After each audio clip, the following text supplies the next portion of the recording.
Hi everyone, this is Abel. Welcome back to my channel. Today we have a lot of really cool fantasy and science fiction book to cover. I'll give you a brief reading update, a review. This is going to be fun. But before we start, remember that if you enjoy science fiction and fantasy books, this is the perfect place for you. So if you want to see more videos like this, consider subscribing, leave a like, share this video. Thank you. The first book I'll mention today is The Blood That Burns the Winter Snow by Cahill. This is a short story within the larger story. He is publishing his main series, The Bound and the Broken. I think book 4 is supposed to come out at the end of the year. This one is a short story. It's a little bit on the shorter side if compared to all the other things that Cahill has been publishing lately, because even if his novellas are pretty long, I think the last one was more than 50,000 words long, so it was basically a novel. Just a couple of thousand words more, it could have been considered a novel, but this one is actually really short. So short in fact that it doesn't have a physical edition, no paperback, no hardback. This one was part of a short story collection that has been published at the end of last year. I think the title was The Advent of Winter, and it was curated by Dominic of Dominic Books, another amazing booktuber. If you don't follow him, you're missing out on something really special. He's a great guy, he's a proofreader too, and he curated this amazing collection that went through a really successful Kickstarter too. So this short story I'll mention today was part of that one.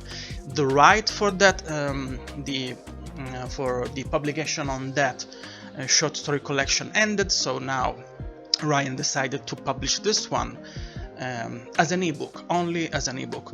And eventually, I think he said in his last newsletter, he wants to write more short stories in that universe, the one of The Bound and the Broken, and he will collect them in paperback and hardback too. But for now, you can find this short story only on ebook, especially I think particularly on Kindle. It comes out June 11. This is a prequel to the overall greater story of The Bound and the Broken, and it is about Vars Briar, which is a character that if you know the story, you're supposed to know this one too. And he says that he's a man of the glade, he loves his wife, he feels at peace in his home, and he will give the air in his lungs to keep his children safe. But the past has finally found him, and it cares little for what he wants and what that man desires. So this is really interesting, and as you know, Cahill has this ability to create engaging characters, engaging plot lines, and a world that is really expansive and really fascinating. And I'm really curious to see how does he manages that small page count and word count. Let's see how it goes, how it works for a really short story.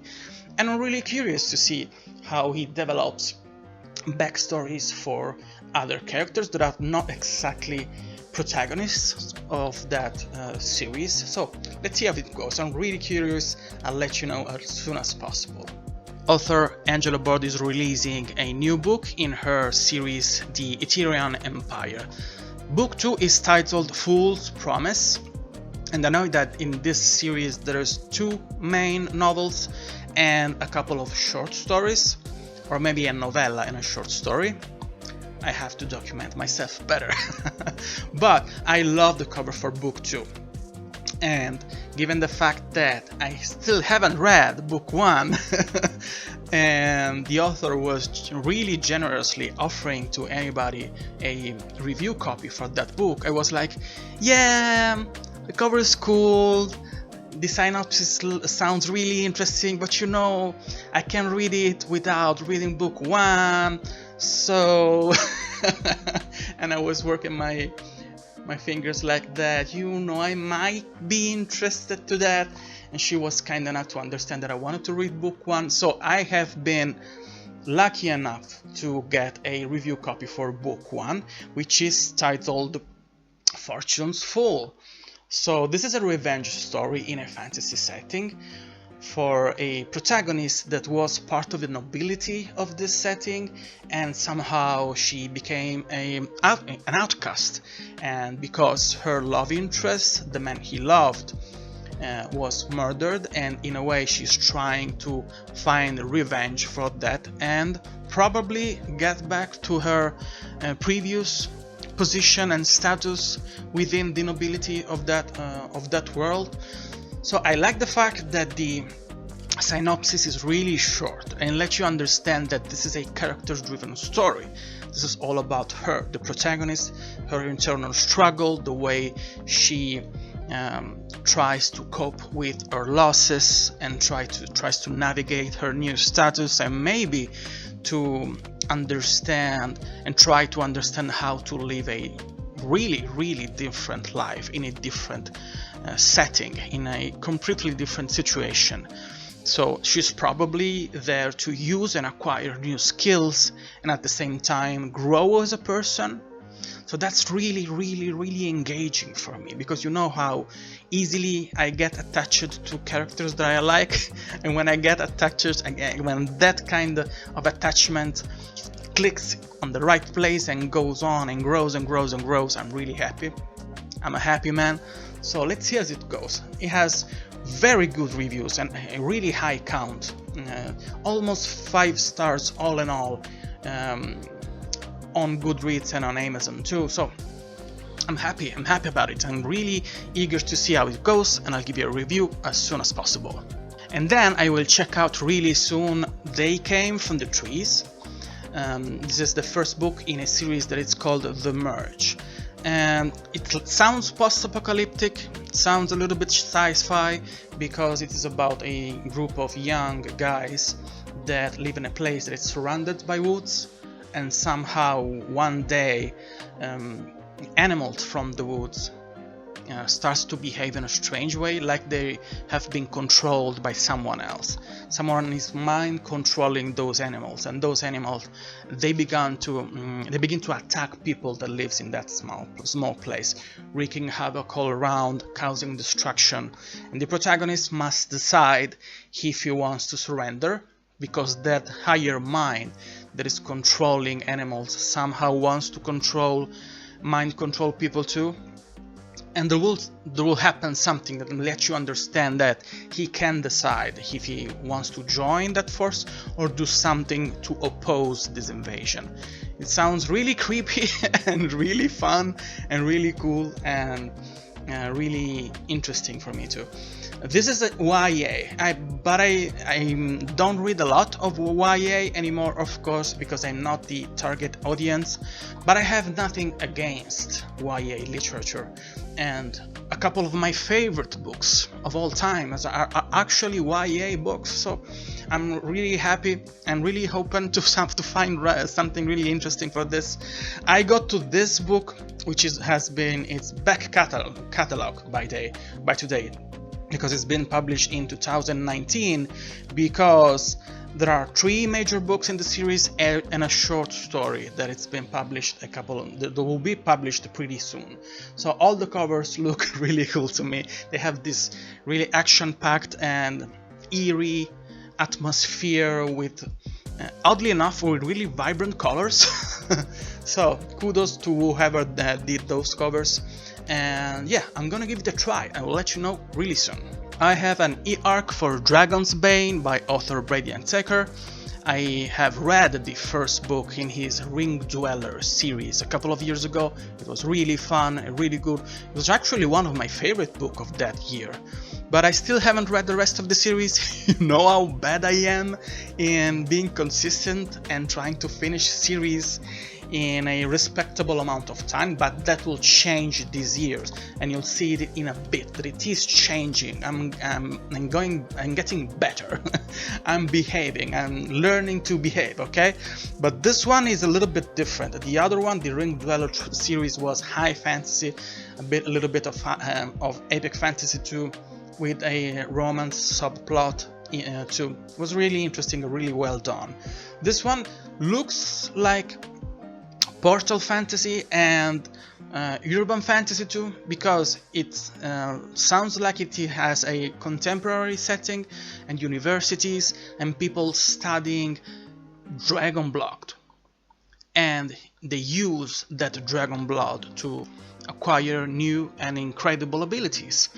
The protagonist is someone that has gone through an incredible loss, a really traumatic event, and nobody trusts him, and one day he meets a woman that suspiciously seems to trust him and wants to help him, but in some way that dragon blood experimentation that I mentioned a few seconds ago, it is involved. It's part of what happened to him and his recent past, so he's involved and he has to decide if he wants to use that and cross this line that divides different worlds and different lifestyles, and of course you will have a bigger role in the future struggle for this.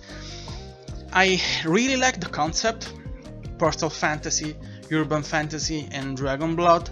Let's see how it is executed, and I'm pretty sure it will be very good, because book 1 in the Ring Dweller series was really interesting and the author is really young, so I have no doubt that with each and every one of those installations he has become a better author. So yeah, this looks really promising. I'll let you know as soon as possible. And then I have an e-arc for Twins of Fate, the first book in a Prophecy Foretold series by Sarah Wasson. This one is coming out in June 20. This is an high fantasy book about the last child from a noble family, the last noble family in that reign after a conqueror took over, and now there is a tyranny spreading through that reign.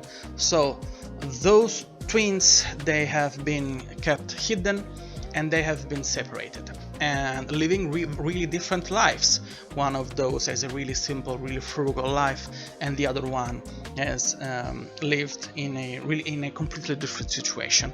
And I like that trope. It is so easy and it is so simple, and it is on the basis of many of our of the best fantasy and science fiction stories ever. Case in point, Star Wars, separated twins. Even if in the first movie was not that clear and it was a little bit awkward and a little bit icky, but that's the basis, and then the basis of that plot, of course, of that idea. Maybe it became the basis of the idea in Empire Strikes Back. I'm not sure that if Luke and Leia were supposed to be brothers at the beginning. If you're nerding out about Star Wars and shouting to me because you know the answer, let me know in the comments. But I liked this idea, and of course they will have to, the twins that we have in this book, they will have to meet and they have to confront and maybe to join forces to get back to those places and fight back against conquerors. Really interesting, and I'll let you know really soon. Absolutely. Reading updates, I'm reading The Sunset Sovereign by Laura Huie. This is one of the books that I'm judging, helping and assisting Philip Chase as a sub-judge for SPFBO 10, or Spiff Box, how we call it, which is a competition for indie published fantasy books. This one is a high fantasy book about a dragon that it is telling the stories of his life, especially a specific part of his life when he became a tutor and protector of a small group of people that founded a small village that became a city. And it is really sad, really emotional, really emotionally charged for being such a short book. I am enjoying it very much. I like the writing style, and I like the dynamics between the dragon and the person he's telling the story. The frame device for the recounting of this story is very well executed, and the book is really theme heavy. I didn't expect that. because it uses that dynamic of the dragon telling about his relationship with that city that he protects and the citizens as a way to enact something else. But I will tell you more when I give you my full review. But I'm enjoying the process of reading this short story very much. I'll give you a review really soon. And then I'm reading, finally, I'm finishing a trilogy in a respectable, maybe not that much shameful amount of time.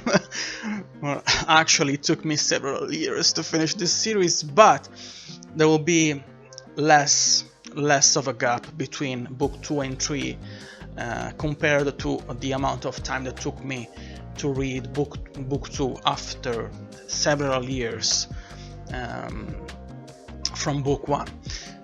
This is all to say that I'm reading book 3 of the Sound of Camario trilogy. This is At the Threshold of the Universe by T.A. Bruno, which is one of the first indie authors that I ever met and connected with on Instagram. Book 1 was one of my favorite of that year. Book 2 was one of my favorite of that year when I read that.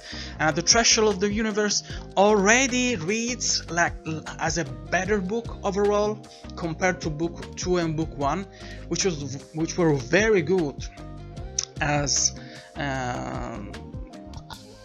a part of that trilogy. They're very different. They operate on a very different concept with distinct atmospheres, but they always work very nicely as part of an overarching stories.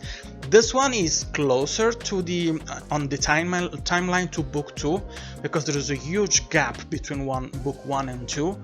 This one is kind of a direct continuation of what happened with book 2, and it is building up on the consequences of what happened in book 2.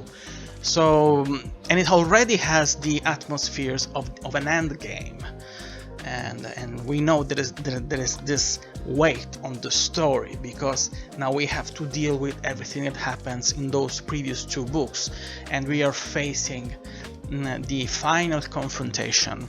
It is really atmospheric, but it is really fun, and it has this huge scope with great battles, and it hits the ground running. It is much more fast-paced than book 2. It looks like a ideal combination of what we have in book 1 and what we had in book 2.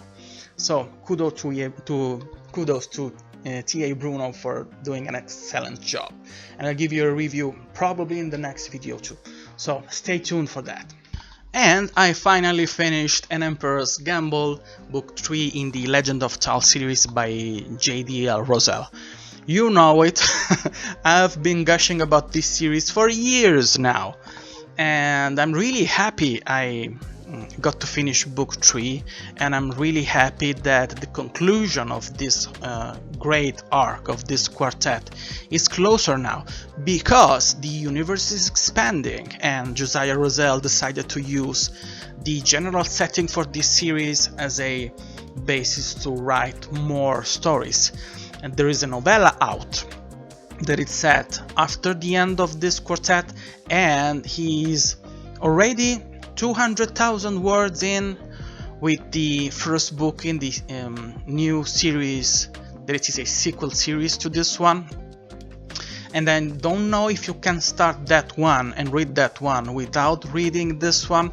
Josiah, if you're seeing this video, please explain. So I'm really curious to see how the series ends. I'm pretty sure it will crush me on an emotional level, because that's what Josiah Rosell does. And let's see how it goes. But this one is a really interesting book, because every book in this series is really different from the previous installment. Book 2 was really different compared to book 1, and this one, An Emperor's Gamble, is really different from the second book compared to the second book too, on a structural level, because of course the setting they change. And book 1 was a classic quest story. They moved from set piece to set piece, discovering new things, laying down the basis for the characters and their interaction, and discovering a little bit of the world building. Book 2 was really different because it had just 2 main settings, but the second one, the latter, was the one where the bulk of the story happened, and it was really small as a story, really self-contained inside the walls of that city, but it was huge on a thematic level and on a political scale, because there were a lot of moving pieces and to get to the ending, and the end was huge and bombastic, something really amazing. So all in all, the book, even if it had a shorter scope on a variety-wise about settings and situations, was much bigger for the consequences of what we have had as a story, because we got to see how actually the protagonist Tal operated and how he was trying to face and deal the consequences of his really troubled past, because Tal Herrenfell is a really fascinating character. He's a hero. There are stories told about him and songs that have him as a protagonist.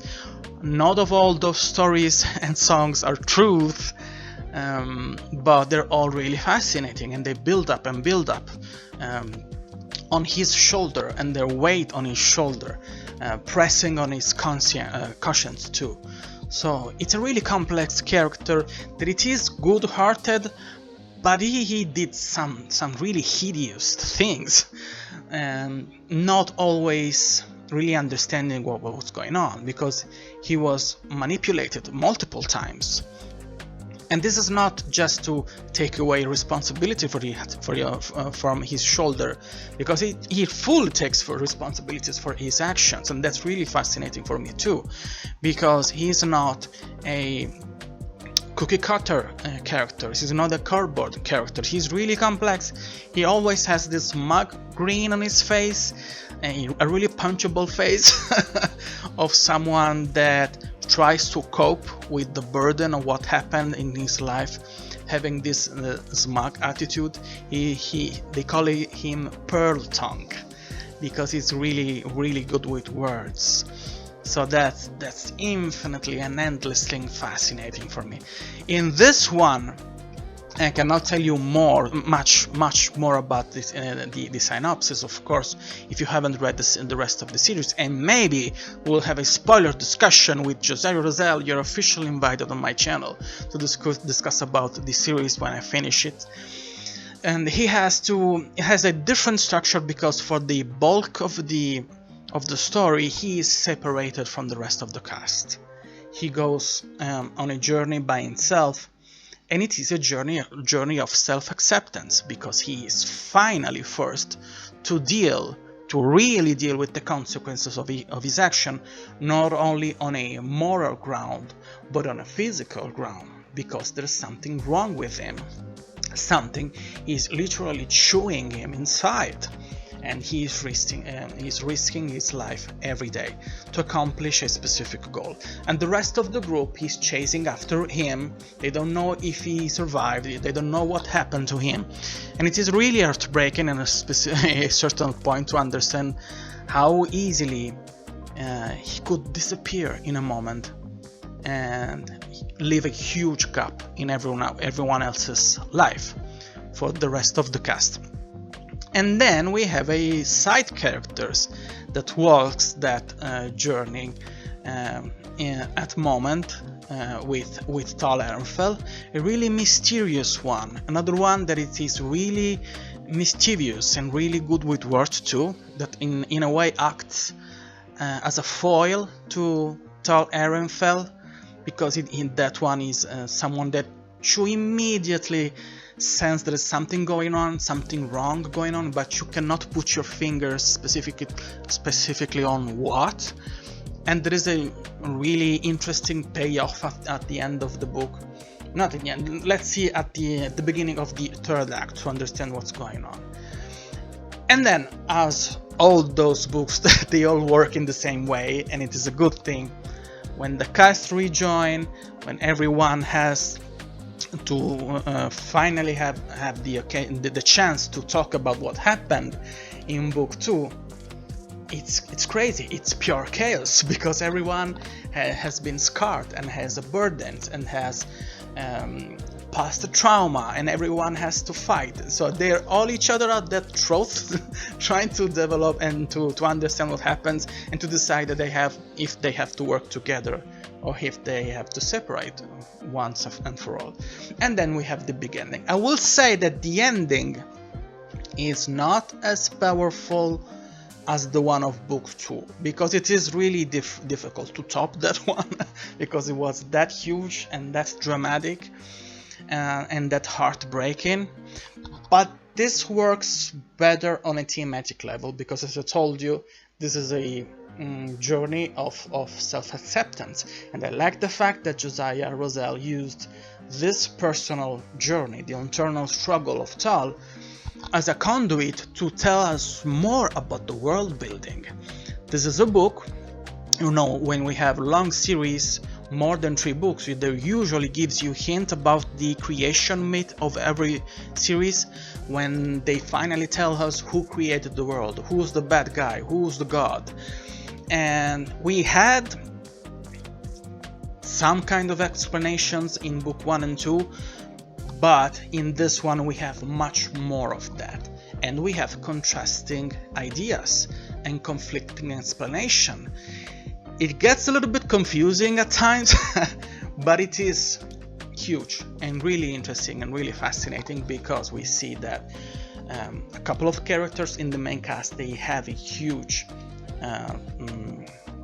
kind of a predestination to fulfill by the end of the series. So really interesting to see how Josiah Rosell intends to pay off on all of this setup, and in a way those explanations are payoff to previous setups, but I won't say much more about that. So this is a very good book. In my personal ranking, I will say that book 2 is still my favorite. This one is in 2nd place, and the first book is in 3rd place. But this is still an amazing book, and book 1 is still an amazing book, which is short and sweet, and it is a amazing gateway to go and discover Josiah Rosell's writing style and world building capabilities and writing skills. So give it a try. I implore you, go and read this series because it is fantastic. Chef's kiss. I love this book and you have to love it too. That's all I've got for you today. Thank you for being here. Thank you for being part of this small but really cozy and really safe and amazing community. If you want to see more videos like this, you can watch a couple more right now, right here. And if you want to be notified when I post new videos, please consider subscribing, leave a like, share this video. Thank you again for being here, and I'll see you in the next one. Bye.